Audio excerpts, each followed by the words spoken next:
Soğudu.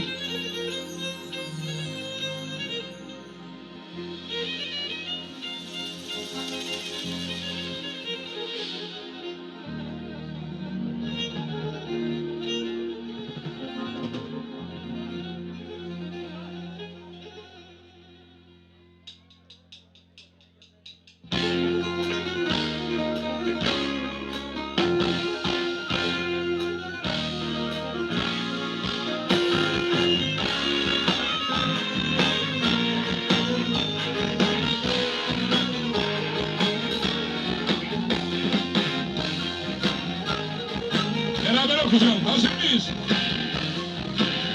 Dinler misin?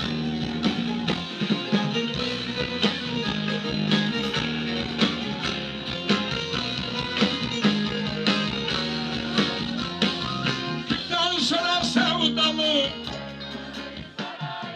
gittikten sonra sevdalı, senin yüzünden açtım kız evdeki nanarayı. Evdeki nanarayı, yaktım sana kafayı, yaktım sana bay. Yaktım sana kafayı, yaktım sana bay.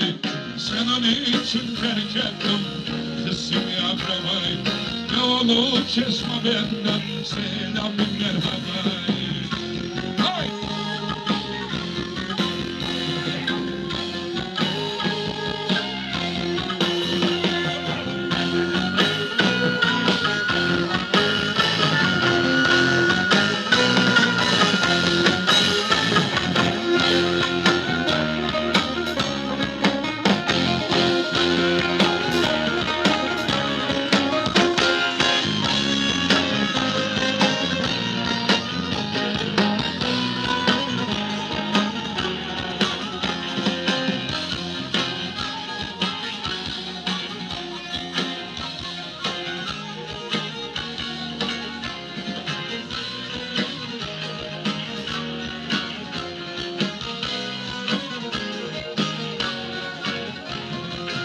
Seni benimden alamaz yedi cihan.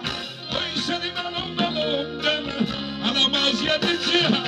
Ateşten gömlek gibi yaktın beni aslihan. Ateşten gömlek gibi yaktın beni aslihan. Yaktım sana kafayı, yaktım sana bay. Yaktım sana kafayı, yaktım sana bay. Senin için terk ettim kızımı akrabayı.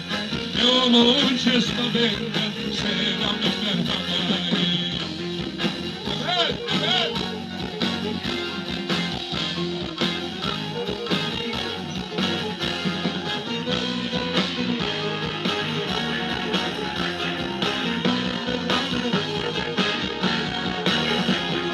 Gelirken açtım takama, Karadeniz arkam.